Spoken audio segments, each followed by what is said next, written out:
All Hit Radio.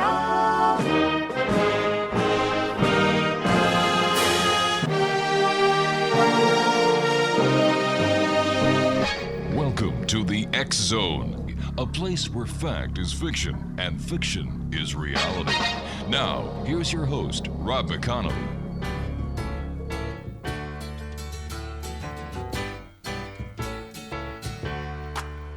Welcome back. Your dreams were your ticket out. Welcome back to that same old place that you laughed about. Well, the names have all changed since you hung around, but those dreams have remained and they've turned around. Who'd have thought they'd lead ya? Who'd have thought they'd lead ya? Back here where we need ya. Back here where we need ya. Yeah, we tease him a lot, 'cause we got him on the spot. Welcome back. Welcome back. Welcome back. Welcome back. And welcome back to hour number 2 of the X Zone. My name is Rob McConnell, coming to you from the broadcast center of the X Zone Broadcast Network and on your hometown radio, Classic 1220, streamed around the world on classic1220.ca. We're going to be talking about cyber social identity and personal protection this hour. My guest is Robert Siciliano, and he's appeared on CNN, Fox News, CNBC, MSNBC, ABC, World News Tonight. Let me see. Good Morning America, The New York Times, Wall Street Journal, Time Magazine, Fortune, Forbes, Entrepreneur, and many others. The website is Safe for Me. Safer.me. SAFR.me. And Robert, welcome to the X Zone, sir. Good day to you. Thank you so much for the opportunity. It's our pleasure. This is a big problem these days, cyber social identity and personal protection. How did you get involved in this, Robert? Oh, I've been engaged in personal protection really ever since I was a kid. My story is kind of an evolutionary, process. At the age of like 12, I was with my little brother, and my dad let us get in the train, and we went into downtown Boston to do some shopping. Mm-hmm. And back then you could do that and not really worry about it. And we got off the train in the center of downtown Boston, and 5 kids approached us and demanded that we give them our money. Oh no! I was really not prepared for that, and I refused, and they beat me up and they took my money. And I go home all kind of beaten up. My dad sees what happened, and he sat my brother and I down, and he explained to us that those boys. He made us watch like the Mutual of Omaha's Wild Kingdom, right? Which was a PBS show on animals. Yeah. And I'm watching like the lion attack the antelope in the plains of the Serengeti, and my dad said to us, he says, "See that antelope? That's you and your brother. See the lion? That's the boys." And he said, like, it always has been, it is, and it always will be like that. And your job is to recognize who's the predator. And you need to understand that you're always going to be looked at as being the prey. And so you need to understand personal protection and self-defense. So he got us into karate and kickboxing, and we learned how to protect ourselves. And over the years, I started to see, like, young women in my life that had been sexually assaulted. Okay. And here I am. I'm just a teenager, and a young teenager. And I know girls that have been, raped. Mm-hmm. And mind you, like, I'm 55. And so we're going on like, 40 plus years ago. And we didn't have conversations about sexual assault back then. Like it just wasn't a thing that we discussed. Like we didn't even know about sex, never mind rape. And so I kind of like asked my dad, like, what is going on here? And I got the birds and the bees conversation and forcible rape in the same dialogue. And so at an early age, having this knowledge all had a very profound effect on the way I viewed the world.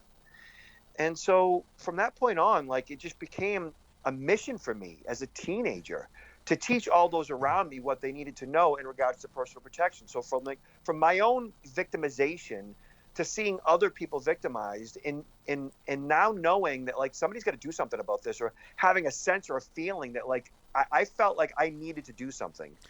And really from that point on, it just became a focus and a mission. And then over the next like 15 years or so, my small business got hacked in the mid 90s. And it just like everything just kind of came together in such a way where there wasn't anybody doing anything about it to my knowledge. And I just felt like my goal, my mission when it came to personal protection was not just physical violence in the real world. It became, you know, in the virtual world as well, you know, and that became like preventing hacking and identity theft. And it just kind of evolved over the course of, you know, 10, 15 years. And here we are, you know, 40 years later, and this is what I do. Exonation, Robert is a security expert and private investigator with 30 years of experience, a #1 best-selling book author at Amazon.com of 5 books, and the architect of the CSI Protection Certification, a cyber social identity and personal protection security awareness training program. He is a frequent speaker and media commentator, and he's the CEO of SAFR.me and head trainer at Protection Now LLC. Robert, how has the internet changed our personal security, and what do we need to do about it? Yeah, so there's a bunch of things going on there. You know, the World Wide Web is just that. It's worldwide, and it's open to everybody. And so what you post, what you like, what you share, what you put out there, it's available for everybody to see. And so there are a number of implications in regards to your information being out there, right? So we know there are what we call information brokers that sell our data, right? And then there, of course, there's social media. There's Facebook, there's Twitter, there's LinkedIn. And all of these sites, you and I, are the actual product. You know, the majority of these sites, like the social sites, are free for us to engage in, right? But we are the actual product. We are what's for sale. And so your name, your address, your phone number, your email address, right? What you like to eat and consume, and shows you like to see, and music you listen to, and pretty much anything and everything about you is all being compiled and disseminated and categorized and being sold and marketed. And that has a number of privacy implications. And in some cases, it also has security implications as well. And those are two very different things. You know, privacy being like what people know about you and how they can exploit that data and invade, you know, your personal privacy, or exploit that data and actually physically invade you and your data in such a way where they can steal your identity, or they can even burglarize your home, you know? And so knowing all of that, knowing the information's out there, knowing that everything you put out there is being looked at and used and potentially abused in some way, should make you pause before you actually engage and put it out there to determine how could this be used against me in a number of different ways. Robert, how is artificial intelligence going to work when it comes to the brokering of personal data and the implication it might have on hacking in the future with computers? So right now, what I'm seeing in the initial stages of it is that we know ChatGPT, right? Yeah. ChatGPT is a well-known, you know, brand at this point. And there's also what's called Fraud GPT, and Fraud GPT is also a brand. It may not be an incorporated brand, but it's a brand, and it is one that is being sold and brokered on the dark web. And so right now, studies show that there are as many as 200 right now, and there could be very more as of the show, websites or brokers or companies or service providers that are providing AI-based tools to commit fraud. So, for example, AI-based tools that might create fake AI voice clones, fake AI video, fake email or phishing emails, all designed to convince you and I to give up that username and passcode, to fork over our credit card information. They pose as FBI, CIA, Secret Service, whatever your version of the IRS might be, and so forth. And they are designed to trick us, to give up our personal information, to provide them a wire transfer, and so forth. And that right now is happening as we speak. And just over the past 6 months in Hong Kong, a company exec was convinced that he was speaking to fellow employees at another regional division, and ultimately wired the equivalent of $25 million. Wow. Yeah, that just happened. Holy cow. Yeah. And now think of it like this. Just think if you are contacted by what you think are, colleagues. Yeah. Okay. And via email or even via telephone, and they and the voice of the colleague sounds like your colleague over the phone, and then they send you off a follow-up email, right? Which has all the markers of it's your colleague, like the signature looks right, the email address looks pretty much right, like everything about the email looks like it's your colleague, and based on the phone call you just received from them that was their voice, you're like, yeah, this is my colleague. And then the colleague says, hey, let's set up a Zoom, because we've got like some significant transfers that we need to make, and in that process, right, they set up a Zoom call, and that Zoom call, right, video, obviously, and the faces and everybody you're looking at is everybody who you know to be your colleagues. Now, based on a phone call, based on an email, and based on video where you're actually looking at the person, you know what this person looks like, you would do what that person requested, because why wouldn't you? Okay. Listen, Robert, I've got to take a break here. Please stand by. This is very interesting. And Dexo Nation, this is going to be 1 hour you will not want to miss.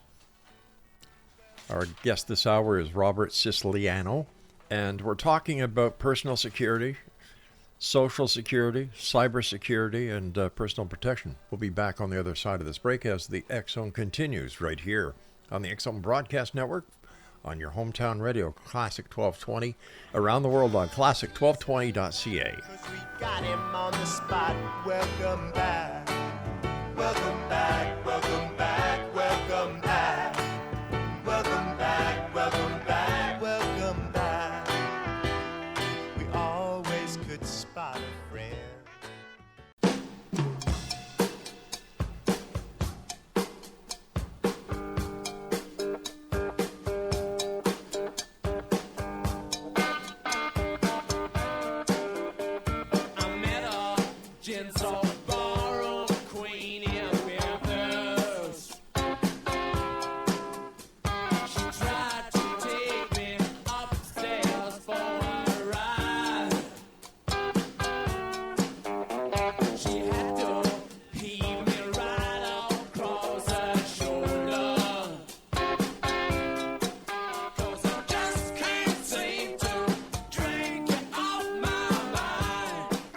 Welcome back, everyone. Our guest is Robert Siciliano, and we're talking about cyber crime, social identity, and personal protection and theft.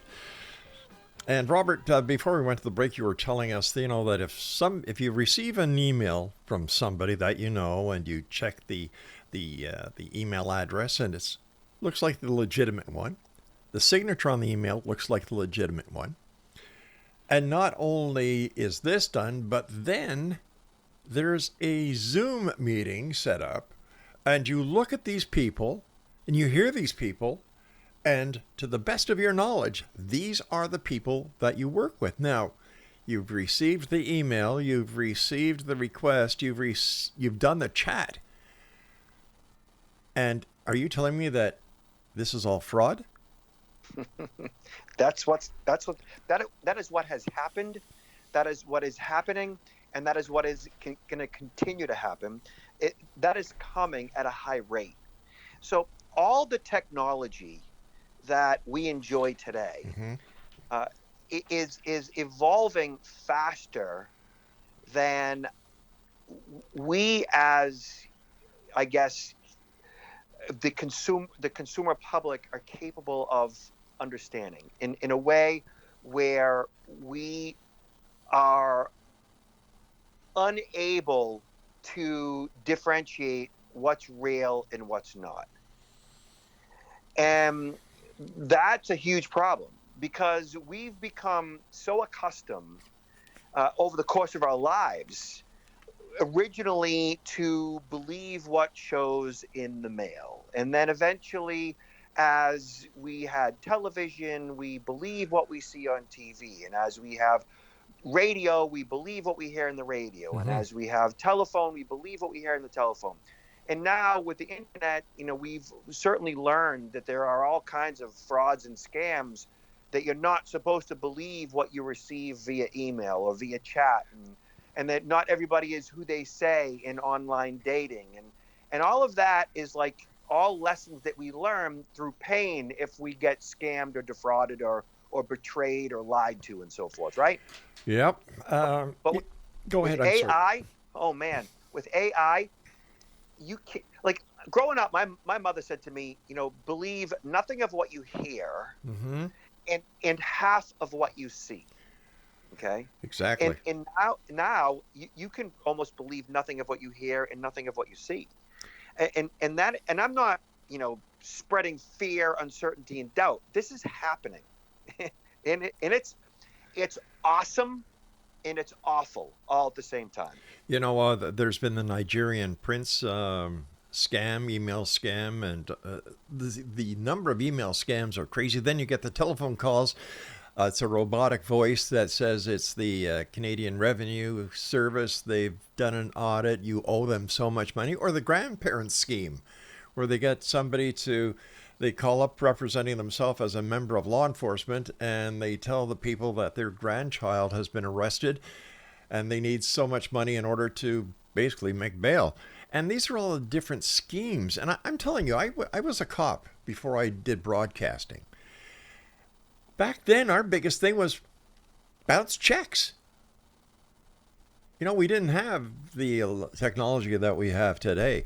And I can only imagine the amount of caseload that the internet has actually dumped on the laps of federal, local, and municipal police forces, as well as you as a private investigator. Yeah. And that caseload just keeps piling up. And the majority of the time, local law enforcement, they don't even bother addressing. Yeah. They'll fill out a police report, and that's the extent of it, because 99 out of 100 times it's crossing state lines, and it's out of their jurisdiction. And beyond that, it goes to federal, right, whatever that might be. And even with federal, they're not even dealing with anything unless there's been losses in excess of $100,000. And even then, if it's an individual, they're usually not going to follow up on it. If it's an entity, they might.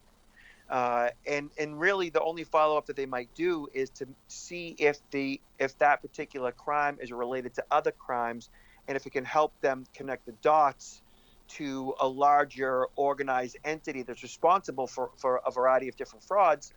And even then, it might be perpetrated from Russia. Then what? Or China. Now what? Nothing. There's nothing. You're not going to get any cooperation from Russia or China. Of course not. So you end up having millions to billions of dollars in losses for consumers that you just have to suck it up. There's nothing that they can do, and there's no reimbursement. No. They might sue somebody, for depending on where that transfer of cash might occur. and ultimately, it gets tossed out of court because the judge finds that the consumer, just they made a mistake. It's just getting uglier and uglier by the day, and the primary issue here is not the technology. It's not the advances in technology. The fundamental issue that we have here is that human beings, you and I, we trust by our nature.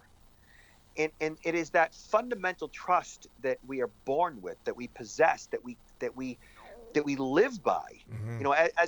As an interdependent species, you and I require that we trust one another. We need that in order to survive as a species.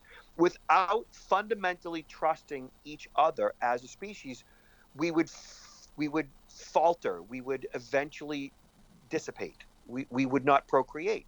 We would not function. We wouldn't be able to get out of the house, interact. We would eventually die off. You understand that? Like I know sure you do. perfectly do. Yeah. So not trusting each other is actually a learned behavior, right? When we are young, something happens when we are young. Generally, like it could be like 4, 5, 6, 7 years old. You're playing with another child, and that child hits you. That child hurts you. That child takes something from you, and you are in physical pain, or you've been betrayed, and you cry, and you are hurt emotionally, whatever it might be.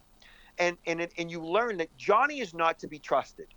So next time you see Johnny, you're like, whoa, I got to stay away from Johnny. He's like a mean little kid. Mm-hmm. And we learn through that physical pain, through that hurt, through that betrayal, that some people aren't to be trusted. But here's the deal. We still want and need to trust others. And even though we know that Johnny isn't to be trusted, sometimes we may still give Johnny the benefit of the doubt.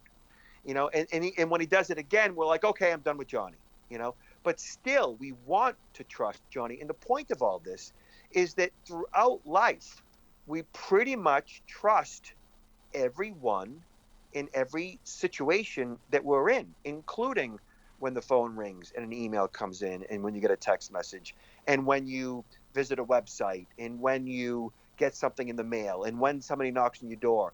And so there are so many opportunities for those who are really not worthy of our trust. And those who are not worthy of our trust, those who are, by my calculations, about 97% of the world's population, 97% of the world's population are worthy of our trust. And then about 3%, 3% we would consider sociopath, psychopath, and hardcore narcissist. And those are the people that do not experience empathy, sympathy, guilt, or remorse, meaning that by their nature, they are just bad by their nature, not to be trusted. And they capitalize on the other 97% as a way to make their living, as a way to function, Mm-hmm. as a way to get what they want, fulfill their needs throughout their entire lives. And we still give them the benefit of the doubt. This must be easy picking for members of organized crime. Oh, yeah.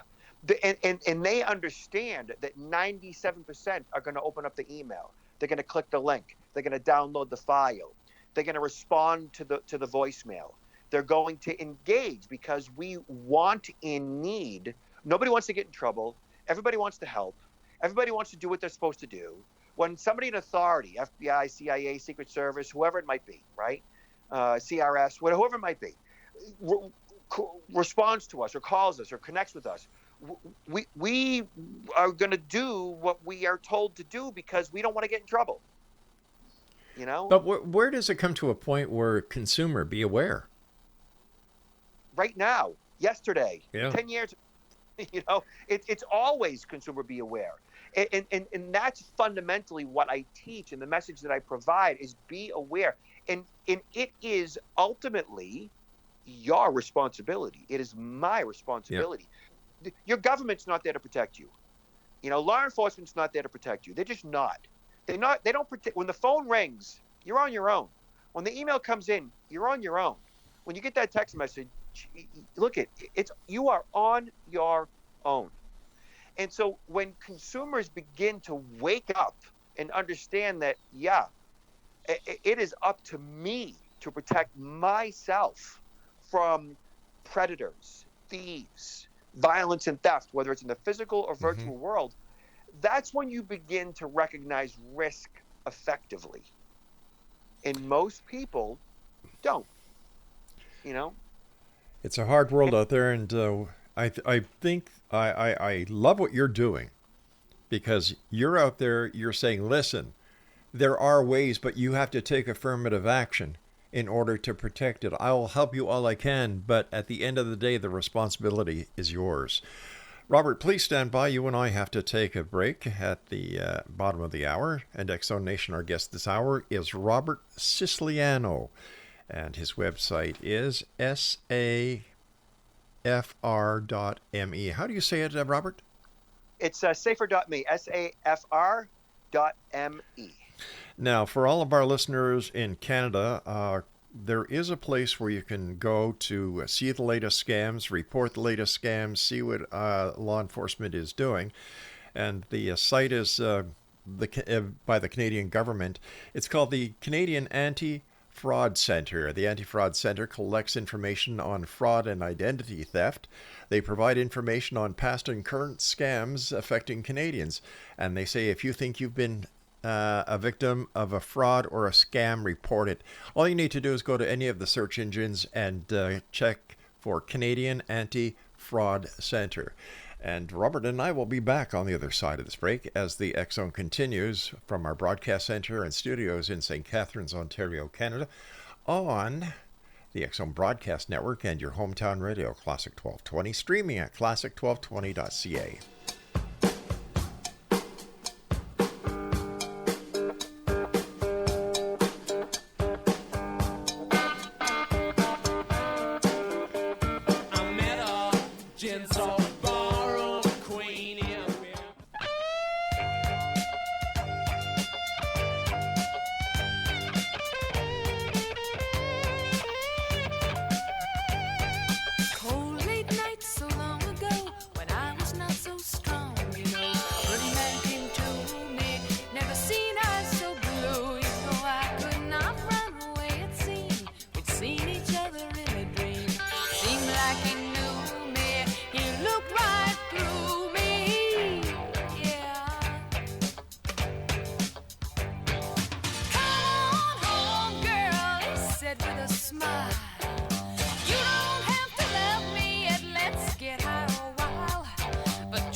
X-Zone Nation, if you've been defrauded by telephone, by internet, by somebody knocking at your door, or by one of the many fraudulent websites out there that you've been conned or deceived out of your hard-earned money, there is a place where you can go. It's called the Canadian Anti-Fraud Centre here in Canada. It's sponsored by the Canadian Association of Chiefs of Police as well as the Government of Canada. And Robert, thanks very much for joining us. At what age, or how do we start teaching our children to be aware in this new iPhone age? Yeah. So, look, I am, a dad. Yeah. I've got a 15-year-old. I've got an 18-year-old. And my kids didn't get their first phone until they were 14. Okay. And I still think that that's even a little too young. Right.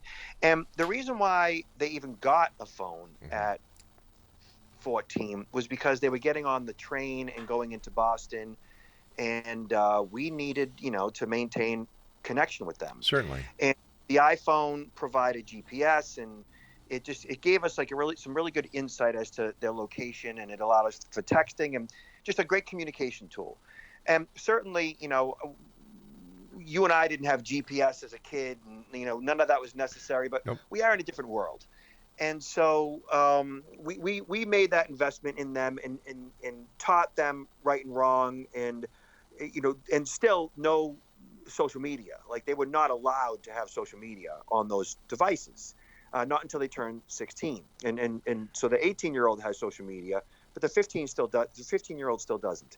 And that's because they have access via their digital devices to way more than they should. You and I didn't have access to way more than we should when we were in our teens. That's and true. Their brains just aren't capable of absorbing all the information that's coming at them, and all the stimuli and all of the back and forth and all the nastiness that goes on in the digital realm. And I've read all the books and all the studies and all the white papers, and the blue screens for our kids is just messing with them in a number of different ways.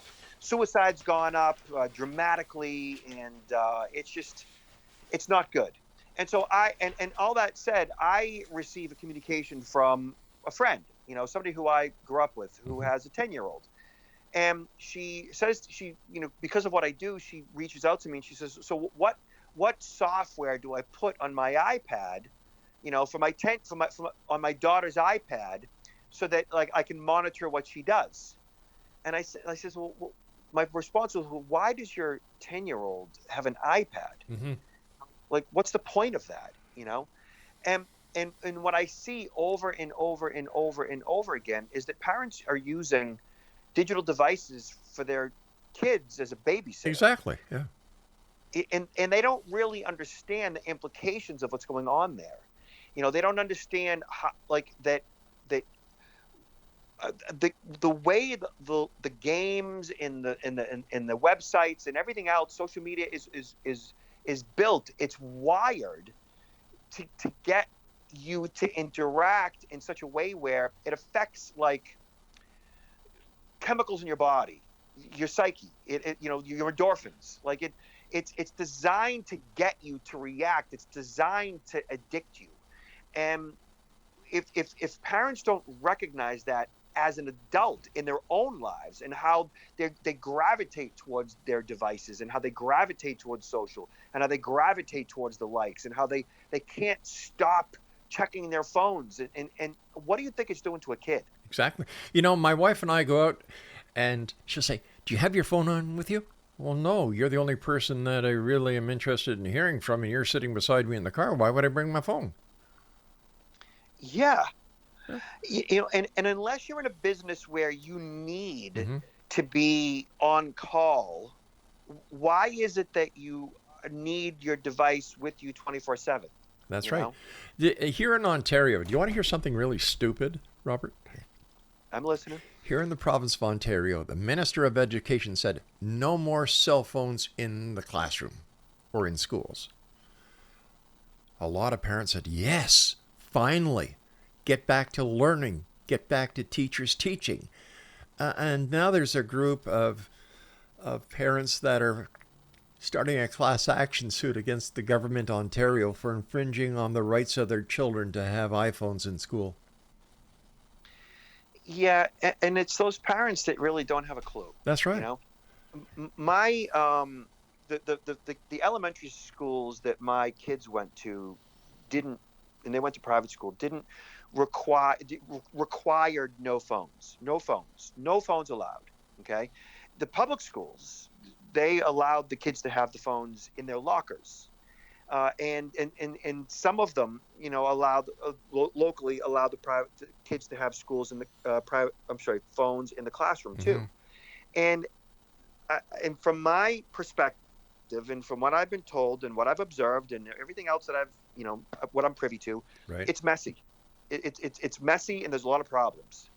And the school where my kids went to school, not as many problems, not as messy, like just not as much drama, not as much distraction, Yeah. And it is all that messiness and all that distraction and all that bullying and all that everything that the kids use against each other and what they're addicted to, that is just causing a lot of problems. And if you're not paying attention to those problems, then you're part of the problem. When I was young, Robert, and I was going to high school, we had a dress code. All the boys had to wear gray flannel pants, white shirts with the school-colored tie, black shoes. The girls wore uniforms as well. I think it was a gray skirt, a white blouse, and a sweater, school colors.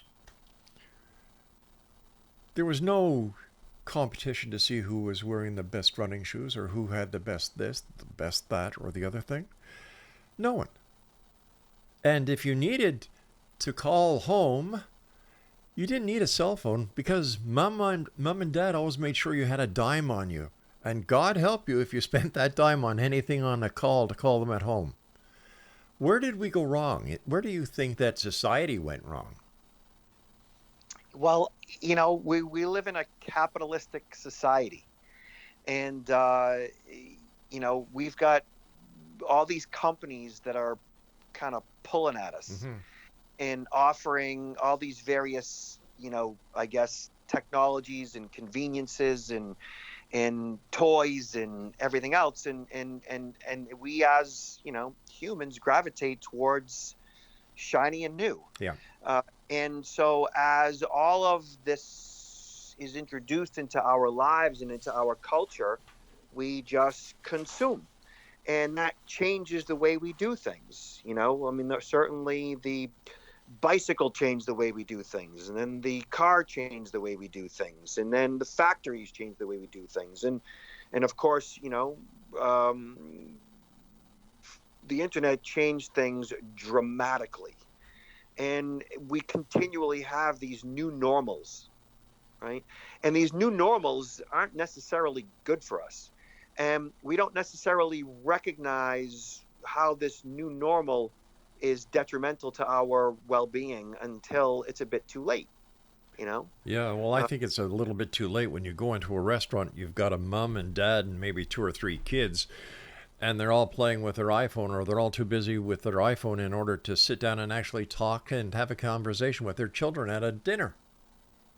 Yeah, and we haven't even talked about the privacy and security implications of any of this. We've talked about how... I know, and I think it's very important for us to talk about the security implications.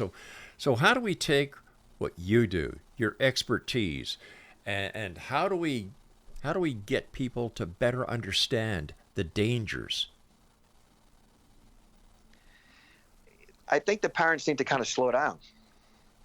They need to slow down. They need to look at the fact that, their 12-year-old daughter is in her bedroom at, 10, 11 o'clock at night. Whether they realize it or not, she's potentially communicating with somebody. And that somebody that she's communicating either is or isn't what he or she says they are. Yeah. At a minimum, that's where you need to begin. And that the internet allows for a tremendous amount of anonymity. And so if you're not privy to what's going on in your 12-year-old daughter's bedroom at 11 o'clock at night, and you think she's just sleeping, maybe she is, maybe she isn't. And, this is not me like trying to instill fear, uncertainty, and doubt in people. I am unfortunately the guy on the 6 o'clock news that's talking about what happened in this neighborhood to this family as a result of, they're not paying attention to their daughter's digital devices, and then something really bad happened. And the reality of it is that, I did a study with McAfee antivirus not too long ago. Right. And that study boiled down. Yeah, where are you there? Oops, it looks like we just lost Robert. Craig, can you please try and get him back? And what we'll do is we'll go to our commercial break because it was pretty well timed, Craig.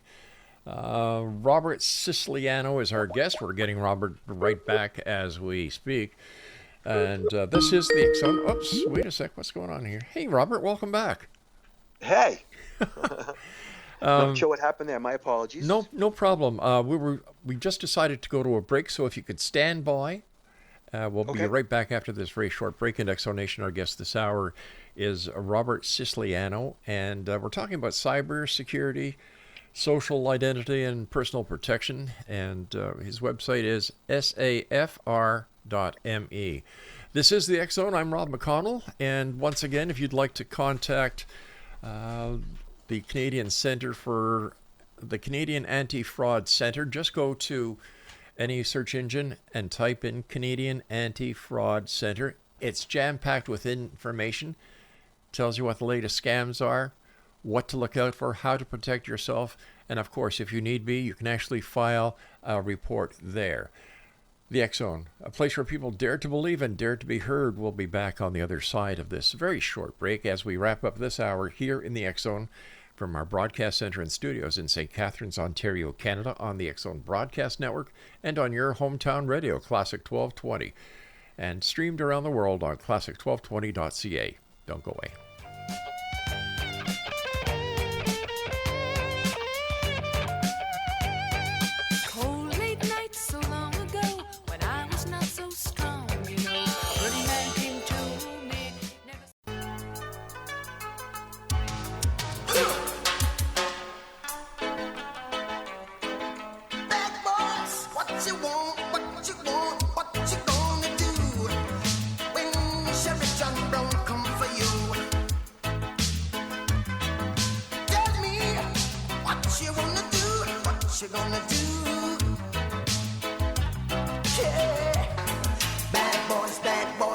What you gonna do?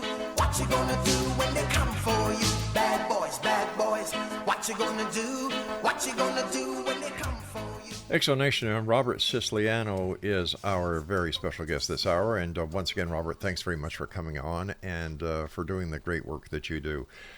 Are we still issuing the massive fraud and identity theft from people who are having their information taken from their credit cards, magnetic stripping by people who, or the RF chip, by people who actually have the RF chip readers? Is that still going on, or have the banks and all the credit institutions been able to foil that? Yeah, so the chip card, right? The chip card, if you're inserting, there's a few things going on here. If you're there's three to four different technologies in your credit cards these days. Now, first of all, I personally don't worry about credit card fraud. Meaning, like, if my card gets compromised, you know, my bank card gets compromised, my credit card gets compromised, I'm not worried about that. Meaning, like, I'm paying attention to my statements, I'm monitoring my transactions. I get what's called push notifications. So push notifications mean every single time there's a charge or a transaction of any kind regarding my bank card, regarding my credit card, I get either a pop-up via my mobile, like an app, like an American Express app or a Bank of America app or whatever it might be, and it lets me know that there's just been a charge. I get a pop-up, or I get a text message, or I get an email. Like, I get some type of a notification in real time with all of my charges, okay? So with that, I react or respond if there's a problem, meaning, like, if I don't recognize that charge or that withdrawal or that transfer, whatever the case might be, I will contact that entity and say, hey, that wasn't me. Okay, so push notifications are the best resource tool to, I guess, mitigate whatever fraud occurs, because you can't prevent card fraud. You can't. Like, there's no way to stop somebody from using your card if they have access to it.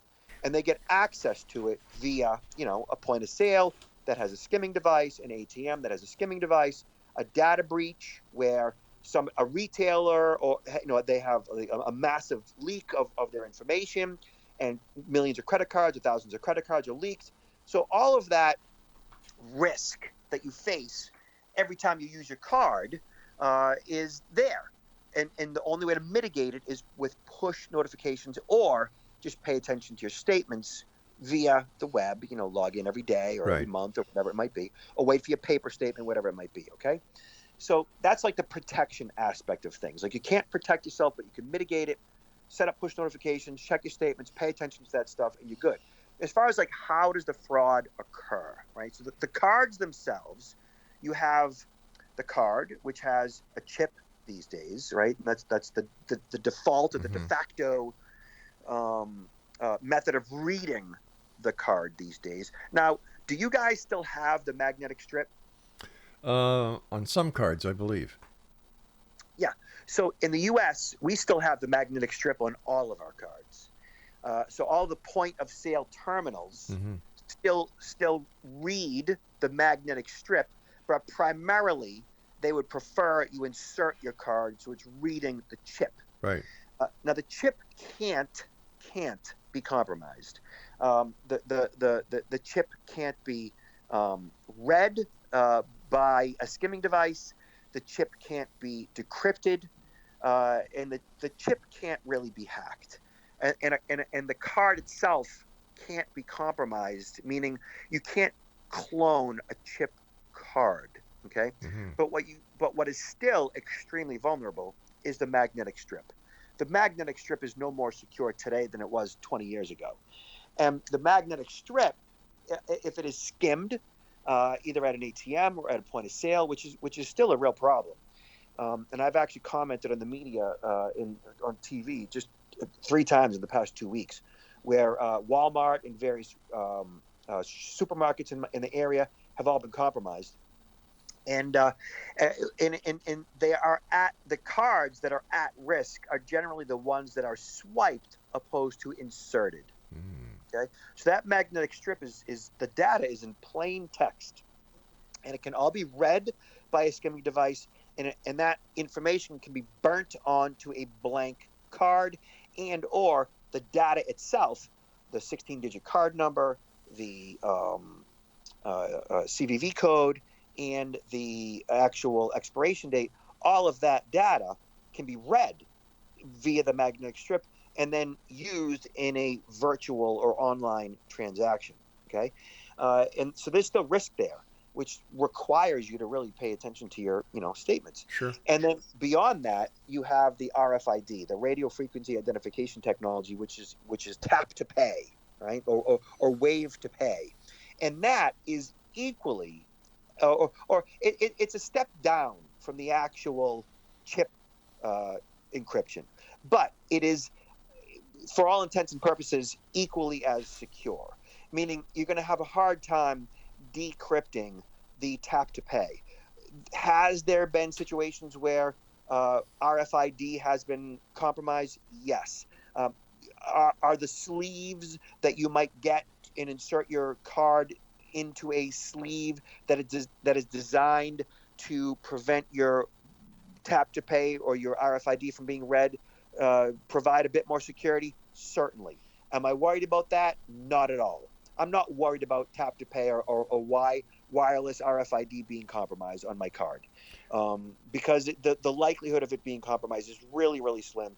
It takes a tremendous amount of effort to get that data. Really, it's the magnetic strip that's the low-hanging fruit. And as long as you're inserting your card, paying attention to your statements, using RFID or the tap to pay, you should be good. How safe are using websites such as Amazon and Temu? So I am, a consummate shopper. Like anybody else that likes a bargain or likes to find the best price. I'll bounce between eBay and Amazon and Temu and all other sites that I don't call myself cheap. I call myself definitely frugal. There you go. With a 15-year-old and an 18-year-old, I've got expensive mouths to feed. Yes. And I learned about something called Lululemon not too long ago, which is a retailer that sells $140 leggings, and apparently my daughters wear those too. And so I'm always looking for a bargain. That being said, whenever I enter my data on any of these sites, I'm okay with it. And keeping in mind that it's your credit card that's at risk. And like I said, I'm not worried about credit card fraud. I'm just paying attention to my statements, and I'm getting push notifications. So in the end, as long as I am being made aware in real time of these charges, and I refute or potentially refute unauthorized charges if it's unauthorized, then I'm good. And that's really all you need to be concerned about in regards to your cards and your card data. Just pay attention. But studies do show that 9 out of 10 people don't. And that's where the risk is. If you're not on top of your charges in real time, do you really know of all the different places where you used your card at the end of the month? Are you going to recognize the name of all the merchants at the end of the month? And the names of the merchants don't always reflect the places in which you shopped or the restaurants that you visited. So that's one of the other benefits of monitoring your transactions in real time. Robert, we have about 3 minutes left, and in your opinion, what are some practical tips to engage in personal protection? Well, for one, password management's a big deal. So when it comes to personal protection as it relates to your data and your dollars and your identity, password protection is huge. Password management is huge. And that means, number one, never using the same passcode twice. And when I do my presentations in front of a live audience, and I do those, 50, 60 times a year to large, audiences of 100 to 1,000 people, and I say to them, and I ask them at the very beginning of my presentation, show of hands, and I raise my hand because I know what my answer is going to be. How many of you, by show of hands, can honestly say that you are using a different passcode for pretty much all of your online accounts? And when I ask that question, generally less than 10% of the audience raises their hand, which means 90% or 90+% of the audience is using the same passcode across multiple accounts. And that is the proverbial kiss of death, because there have been about 150 billion records compromised in the past decade. Okay. Wow. And those 150 billion records, those are my records, those are your records, it's all of our sensitive information, it's our credit card data, it's our usernames, it's our passcodes. And if your passcode, singular, is compromised on one of any 10 accounts that you possess, all 10 accounts are now vulnerable, because your username, say being an email address, and your passcode being whatever that passcode is for all of your accounts, is now in the hands of criminals, and they just log into your account. You have to use a password manager in order to manage all the different accounts that you have in creating a different passcode for all of your various accounts. Password management really is the worst thing about us when it comes to our digital security, and because we're just so lazy about it, or we don't even know a password manager exists, or we're scared the password manager is going to get compromised. But in the end, really, it's the password manager that you need in order to manage your digital life and your digital identity. As happens when I have a great time with a guest, it goes by so fast. Robert, thank you so much for being on the show tonight. I hope that I have the pleasure of talking to you in the future. And please keep the great work up, and thanks for being there for us and bringing all this information to light. My pleasure. Thank you so much. Take care of yourself, Robert. And Exonation, if you'd like to get more information about our guest this hour, Robert Siciliano, his website is safr.me. Now, once again, for the Canadian Anti-Fraud Center, all you need to do is go to your Google or whatever browser you use and just type in Canadian Anti-Fraud Center. Well, let me see. Also, the X-Chronicles newspaper is available with our compliments at www.xchronicles.net. So until tomorrow night, my friends, as always, time goes by so fast when we're having fun. And that's why we're here Monday through Friday from 10 p.m. until midnight from the X-Zone Broadcast Network studios in St. Catharines, Ontario, Canada. Right here on your hometown radio, Classic 1220, and streaming at classic1220.ca. You can also go to xzbn.net and check out the other fine programming that we produce, and it's all there for your entertainment with our compliments. So until tomorrow night, remember, always keep your eyes to the sky and your heart to the light. Good night, everyone. Let you out into the world. Closing time. Turn all of the lights on over every boy and every girl. Closing time. One last call for alcohol, so finish your whiskey or beer. Closing time.